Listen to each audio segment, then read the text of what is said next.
Hello, everyone. Welcome to Tony Talks. Good morning, good afternoon, good evening, wherever you are watching me from. Thank you for tuning in. We appreciate you. Thank you for your comments. Thank you for your like. And if you're a new subscriber here, please don't forget to hit the subscriber button so that you don't miss out on our videos. Yes, let's dive into this. Today's video is going to be, let's watch it. You see Sophia and Davido. Uh,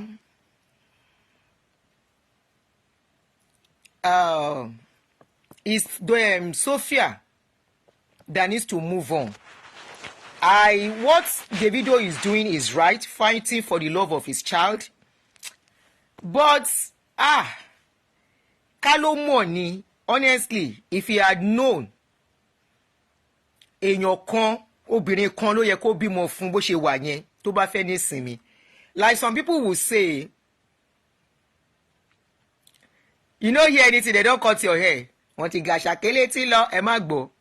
Hi from Senegal, how are you, Mercy? You're welcome.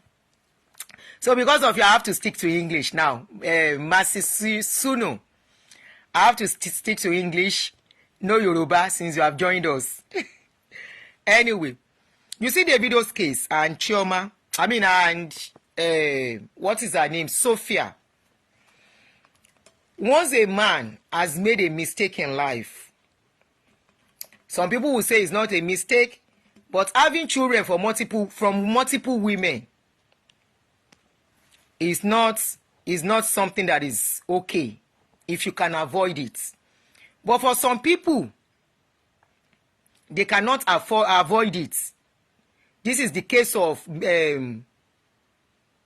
Davido. I think he has about 4 baby mamas also. Chioma is the wife, Sophia, one lady in America, another one in UK, right? Those are 4 women. And they have one child for him.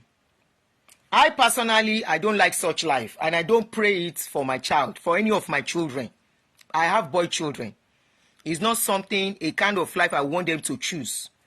But for his own kind of person, he has the money. But when you are dealing with women, one thing some men do not try to understand is that women are not the same. Some women will take you, whatever you throw at them, they will embrace it. All they want is that as long as you are dropping money, they are fine. But the one that will fall in love with you, you won't find it easy. Any woman that you don't want to marry, you allow that woman to fall in love with you. Be ready. Because that kind of woman that falls in love with you will not let you go easily. So I think Sophia is in love. She's still in love with Davido. And Davido has moved on. Apparently, her pain is from when Davido moved on to marry Chioma. Remember before Davido married Chioma, it was as if Davido and Sophia were coming together. I don't know if you remember, there was a birthday that Imade did. And they did that birthday together.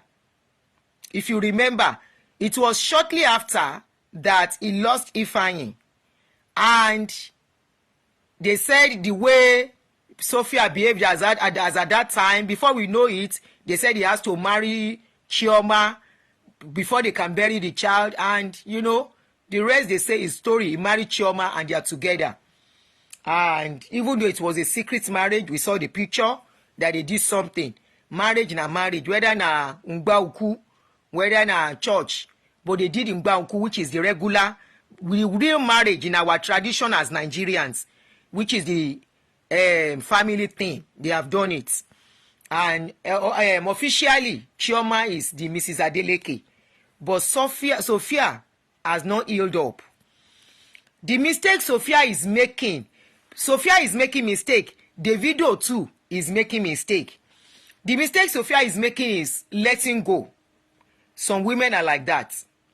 And that kind of a thing, no matter how much a man is spending on that child that the woman has for him, he may not really enjoy it.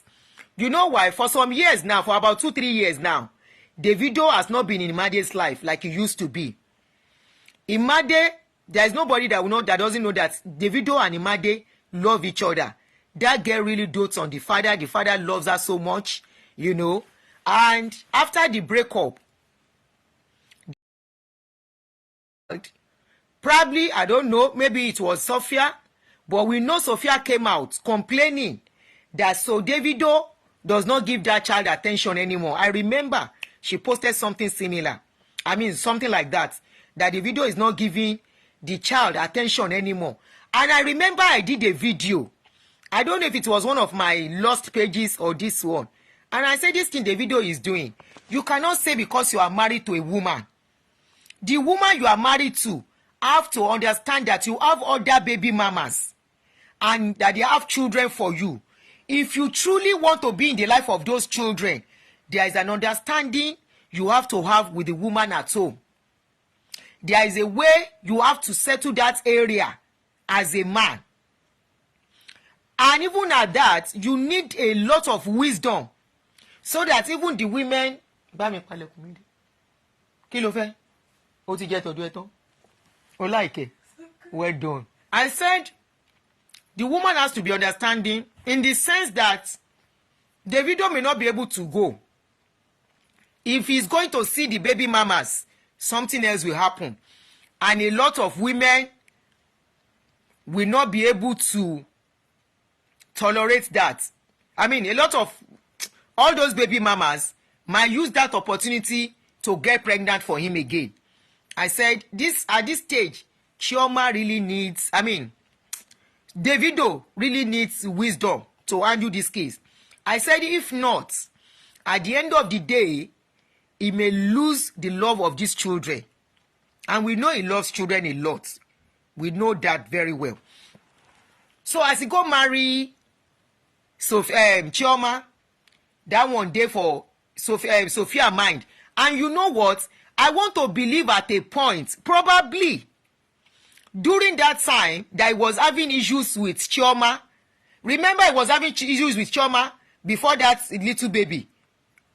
Before they have the issue of that little baby. Probably at that time, that he was having issues with Chioma, he might have gone back to Sophia. Ó lè ti máa lọ bá Sophia sùn. He's a man. Maybe as at that time, he had gone back to Sophia, and maybe one or two kerewa has happened. These are one of the things that will not let a woman let go easily. So probably that time, because the best day they did for that child, Imade, you could see that Davido was very, very, Sophia was very, very happy. They were all together taking pictures and everything, unlike before. So I want to believe probably at that time, something has happened between them that made Sophia believe Davido is kind of back in her life. Okay, somebody said, of course, he went to Sophia to spite Chioma. God bless you. As at that time, Tonja, I just look at people when they are blaming Sophia. Of course, Sophia has a blame. Because I always tell women, if a man should choose somebody over you, don't go back to that man. He's not the only one available. If a man decides to choose Sorry, I almost ended the show by mistake.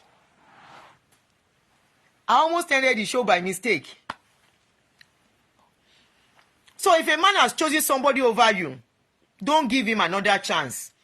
But, these people are still young. Sophia is young.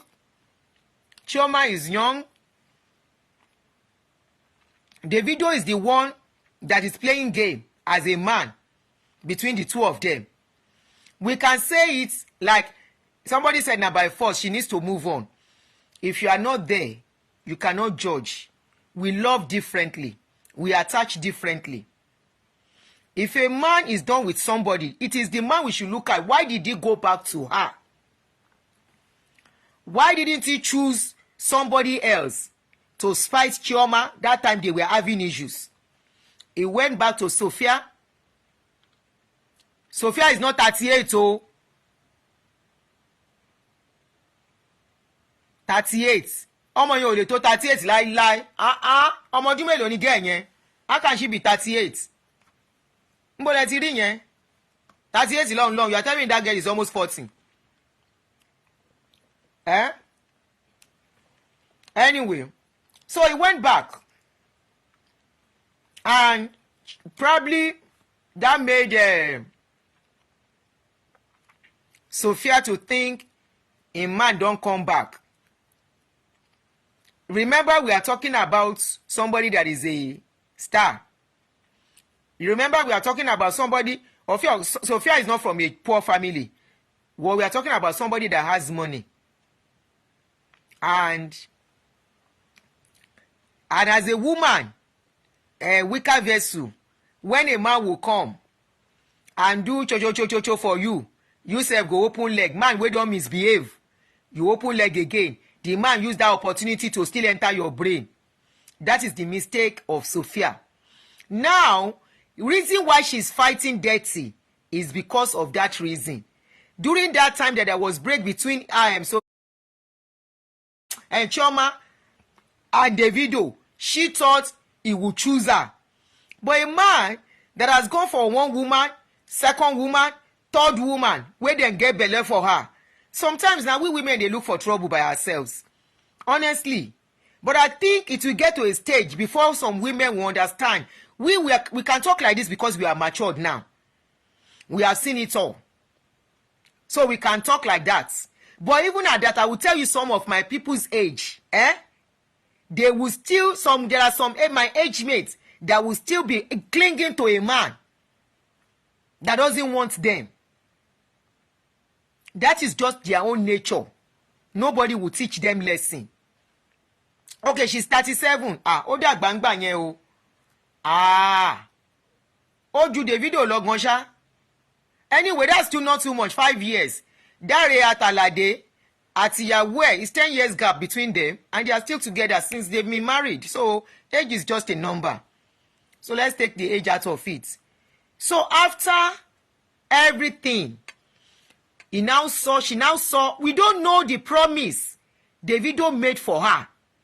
We don't know during that break what Davido has promised her, what they were doing in the closet, how Davido has made her comfortable, how he has put her mind at rest, how he has told her, don't worry.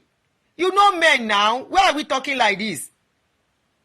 How some men will promise what they cannot do. I'm sure that is the promise that lady was hanging on to until he went to marry Chioma, and since then, no peace. It has been since then, Sophia has been coming out with one update or the other, complaining until they get to this stage that they are now taking each other to court. Davido say he no let am see in Pikin. Sophia no let am see in Pikin, say he want joint custody. I wish this mistake did not happen from one set. It would have been good Davido no mess things up for himself. You know why? Now, when you are with a baby mama, if you love a woman, a child, you have to have a kind of respect for the mother of that child too, right? This is where men usually get it wrong. Remember, there is a way children tend towards their mother and father. Now, this particular daughter is no more a baby. Imade is very, very intelligent. Imade knows what is happening. The mother must have been telling her some things. Now, Davido wants to have custody, which is very good. Joint custody. That is, the girl will spend some time with him and spend some time with the mother, which is very good. But he has to mend fences. Yes, will never be an option to any man. If you respect yourself, if you value yourself, if you love yourself. It was Sophia that allowed Davido to take advantage of her situation. You didn't move forward, and you still as allow the man. Of course, he's the father of your children.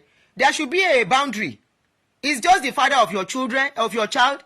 He's not your husband. He's not even your boyfriend anymore. He has gone with another woman. Respect yourself. She didn't respect herself in that aspect. She allowed ọkọ wọn níta. Tí ọkọ bá wọn níta, For those who don't understand the Yoruba, my sister say husband is scarce. So if husband is scarce, you should not rubbish yourself before a man. Ìyá mi, no. Ẹ jẹ́ ká mọ̀ pọ́kọ́ wọn níta. Let's say the truth to ourselves and these young ones. Ọkọ wọn níta, ọkọ that does not want you. Don't force yourself to him. Don't force yourself on any man for any reason. He can never value you. He will disrespect you. He will treat you like you mean nothing because you don't mean anything to him. He didn't choose you. You are the one forcing yourself on him.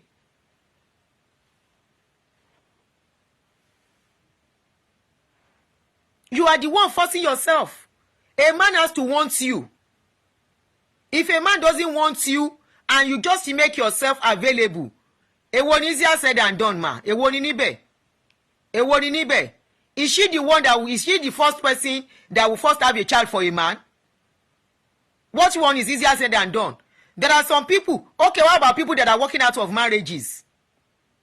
No more bereni o. What about women that are working out of marriages? I just posted an update this afternoon. Lórí irú nǹkan tá à ń sọ yìí. A man that threatened the wife with, "I don't want you anymore." And the lady moved away. Now he said he was joking. Women, ladies, pride yourself. What is easier said than done? A man has shown you several times by going for different women that he doesn't want you. He doesn't even flaunt you. He has a woman he is flaunting. Why force yourself on him? You decided to be a baby mama. Then deal with that baby mama and stay on a baby mama level. Don't be a bitter baby mama.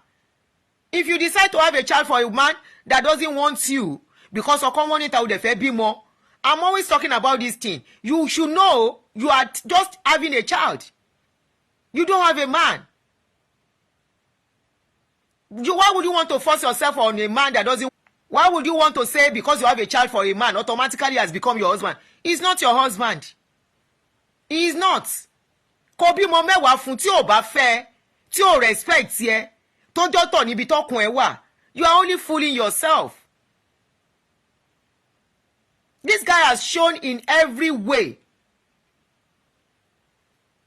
He has shown in every way where he wants to be. I don't even think he wants to belong to any woman. Chioma Zombulowo ni. He doesn't want to belong to any of those ladies. He doesn't want to. He doesn't want to belong to any woman. It's just that because of that boy's issue. Ló ṣe dúró ti Chioma. Kò mọ̀ nǹkan tó lè ṣe mọ́, ọwọ́ ẹ̀ ti bọ́. And probably the parents are like, you have to do this, oh, you have to do this, oh. So he doesn't want to, that boy doesn't, to me, he doesn't want to be with any woman. It was just, circumstances made him to be. Because even after this lady, there has been several other ladies that came out. Wípé bá wọn sùn. He doesn't want to. If you choose, àwọn obìnrin gbà mí la máa ń ṣera wa. You go and choose somebody that doesn't want to sit down in a place. A man that is not ready to settle down. That doesn't know what he wants. You are only messing up your mentality. Because you can't change a man that, you can't change him, you can't change his mindset, you can't change whatever he wants. So respect yourself by taking a walk, even before he shows you the way. Respect yourself. That is what it's calling. You are respecting yourself. You have dignity as a woman. If you did now decide to be a baby mama, respect the boundary that all you have is just that baby between you guys. Allow him access and have your time with the baby. Don't be a bitter baby mama. That is what Sophia. I love Sophia. People who have been following me know I love that girl. I don't know her. I just like her. You know, there are some people you just like that. And I love the way she's taking care of that girl. Maybe that is why I love her. I love mothers who take care of children very well, who make their children priorities. I'm always falling in love unconsciously with them. So I just like her. So she should move on. Davido doesn't want to marry two women. He wants that, the only one in his house self, now by force. But that will not concern anybody. As long as he's okay with the woman in his house. So that's okay. But you, take a walk. Why is it so difficult for her? Why do they have to go to court? Why would she stop the child? I said it one time. I said, are depriving that child from seeing Davido is very wrong.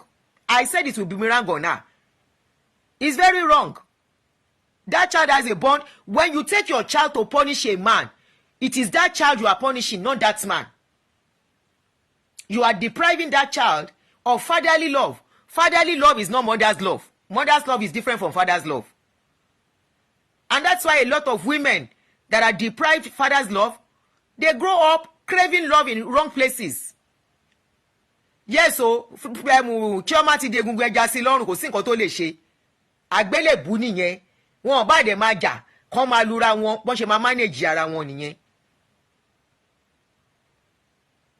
But one thing is that this case doesn't have to get to this stage that they are taking themselves to court, whereby Davido said Sophia rejected the 200 million house with swimming pool. Now this guy is offering her 200 million house. Kí ló tún fẹ́? Àṣejù nìyẹn now. What else does she want? Now at this stage, I think what she should be after is as much as she can take from Davido. Honestly, tó bá gba gbogbo owó lọ́wọ́ Davido kò sí nǹkan tó burú ńbẹ̀. Ọkùnrin tó bá ṣe bákan tí wọ́n know if you have that opportunity to collect from him, collect.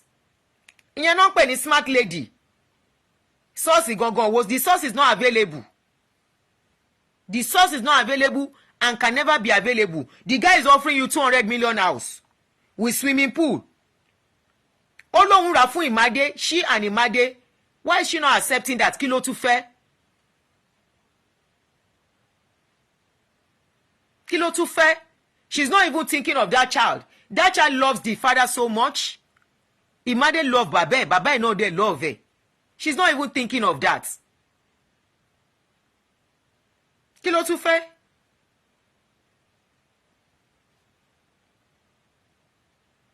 So she said what she wants is 5 million rents yearly. Ṣé rí pé kò wá okay, $800 for house help. Then almost $20,000 every year. So everything 29.7 million. She's not making sense. A man that doesn't want to love you will not love you. Please move on. You see, he went further. He said, Umbo.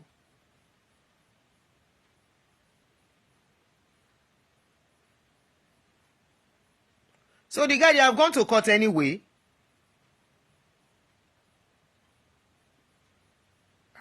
But boy, I told you, the guy is taking care of her. She's not being realistic, oh. She's not being realistic at all. I don't know if she has a mother. You know, role of a mother in a child's life is very important. If she has a mother, if I'm the mother, I will call her, I'll call me Bossy B. Joko. I'll call me Joko. Ọmọ tó jẹ yín tó tẹ jẹra yín lẹ ti bí fúnra yín yẹn. Wàá rí tiẹ̀. Let him go. And this is why we should teach our girl child how to value themselves. Somebody is offering you, because you have a child, a 200 million with swimming pool. I am very sure you mama fún ní monthly allowance. And you now said you are choosing rented apartment over that. Does that make sense? So obviously, she's only out for a pound of flesh. She wants Davido to continue to be in her life. And it's impossible. And this is what we are telling ọkùnrin. Quickly, my baby kan. Because at the end of the day, if Davido, with all the money he's spending too, this is where I was trying to talk before I diverted, that Davido too didn't handle this case very well from the onset. He didn't. Obìnrin tọ́kùnrin bá ti ṣetán pẹ̀lú, if you have done with a woman, you don't want to marry her, stay away from her. Let her move on. But Davido never did. He kept hanging on to this lady. During our time with Chioma, when they had their breakup, it was this lady he was using to spite that lady. He was using her to spite that lady. At the end of the day, òun ló bú lọ́wọ́ yìí. Because if he had, since when he walked away, if he had kept that distance that he was keeping nígbà yẹn, they won't be on this stage at level tó wà yìí. But he did not. He went back at a point. Only God knows what he promised her. Only God knows what he was telling her that made her to cling on, hang on. Because at a point, that girl has actually moved on. If you remember, there was a time she was just doing her thing. Until there was a time we saw her again. And that was when Chioma and Davido break up. Now, some men, they cause wahala for themselves. You see all these things. At the end of the day, if that lady, Sophia, with all the money that Davido wants to spend, now Sophia still get pikin o. Take it or leave it. Now Sophia still gets pikin. You might say Davido does not need the money of a child. How about the love of a child? That is why I look at some men. Shokolo, shokolo, shokolo, ma bímọ káàkiri, ma bímọ káàkiri. At the end of the day, now all those women will get pikin for you. Now then get their children. All those women will get children for you. Where you they spend on? They send allowance to them monthly. You send to Madam A, you send to Mommy B, you send to Mommy C every month. You distribute your their allowance. At the end of the day, now then get their pikin. No be you. Can you ignore you? Nǹkan téèyàn bá ní jẹ kò fi run mú. We women, we should treat our children, we should train our children, our parents. Owó kọ́ ni gbogbo nǹkan. Owó kọ́. Everything is not money. Everything is not money. We only heard of Davido's side of the story. We have not heard of Sophia's side of the story. What is really going on?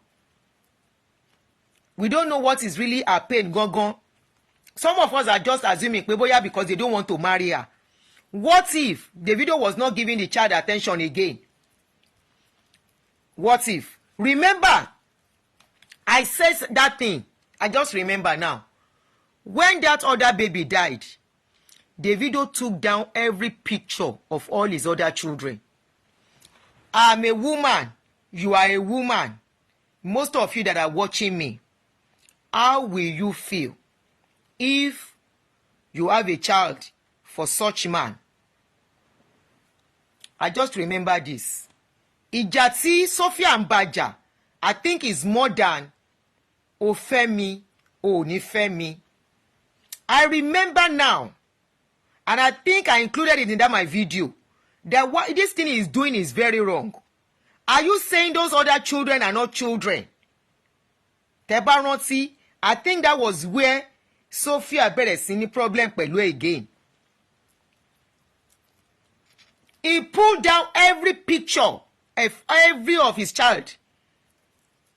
Ó wá fi ti ọmọ tó ṣaláìsí yẹn nìkan sílẹ̀ then, and I'm sure he has not replaced it. So now tell me, even if Sophia is trying to prove to the daughter pé your daddy loves you, remember that girl has her Instagram page, and that girl is following the father. That girl will ask question, why did you pull my picture down? Everything is not money.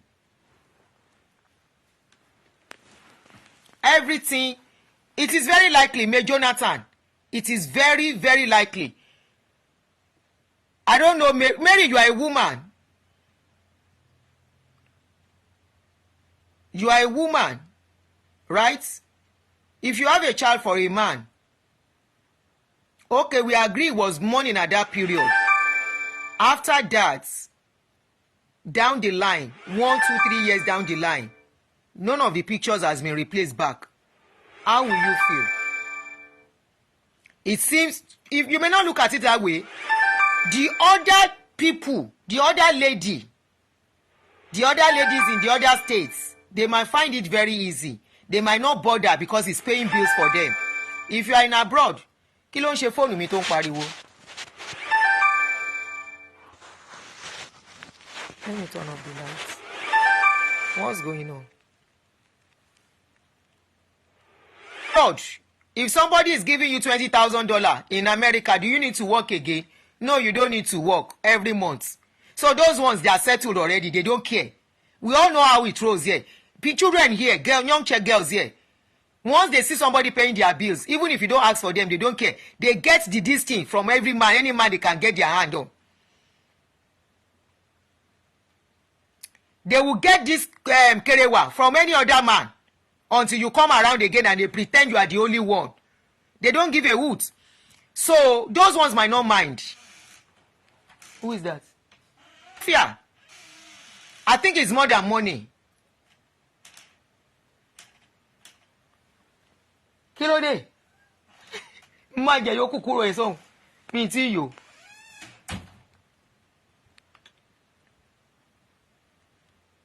That one is African American might not bothered. Because even if it's $15,000 per month, you pay your mortgage, you still have some money left, right? You don't even have to work. So those ones will not bother. But the one in back home, remember Imade was the first child. Sophia might overdo, but does she have a justifiable means to overdo? It's still justified. The battery is low. Do you remember plug your phone? Because that is more like a rejection on the other children. I remember I said that thing will cause him wahala. How about now? Okay. Wisdom. Nothing could be angel. Wisdom. Of course, the court will grant him custody, definitely. But the court granting him custody, whereby the child can visit him, the child can be with the mother too. I hope he will be able to manage the crisis also that will still come with it. Yes, you might ask me what crisis. Hope Chioma, at this stage, will welcome the child into the house. Or the child will not go to his house. Where is he going to meet the child? He will be meeting the child outside. And that child will not ask question that, why can't I come to your house, daddy? In other words, in the process, as that child is growing, she's growing up with some pains of not being able to go to her daddy's house. Ó dà pé ẹ mọ implication kọkùnrin máa bímọ kó má kó wọn pọ̀ láti ilẹ̀. Kó sì torí obìnrin kan kó wá máa tà wọ́n ọmọ yẹn nù. Kó wá máa tà wọ́n ọmọ yẹn nù. Somebody said, I can't trust another woman with my child. I won't blame you, my sister. Now, how does he want to coordinate it? How will the visiting be? Is it that the children will be, Imade will be going to his house, or he will be visiting Sophia in Imade in Sophia's house? He cannot visit Sophia. Because if he visits Sophia to go and see Imade, Chioma no go gree. Na jeje wahala dey sit down. Women dey take hand cover, draw am. Then go say woman no good. Now is now torn between Chioma and Davido. Because Imade is not a baby anymore. Imade is a mature girl. If Imade goes into the house, Chioma self will be very careful. Tori Imade at this stage will be like rival to Chioma. Why are we fooling ourselves? We know as this thing they be. If she goes into the house, Chioma will now be seen as rival, will be careful and all that. Davido might see that and might not like that. So where is the baby, Abi the girl, Imade, young Imade, where is she going to be visiting Davido? Is it Davido that will go to their house?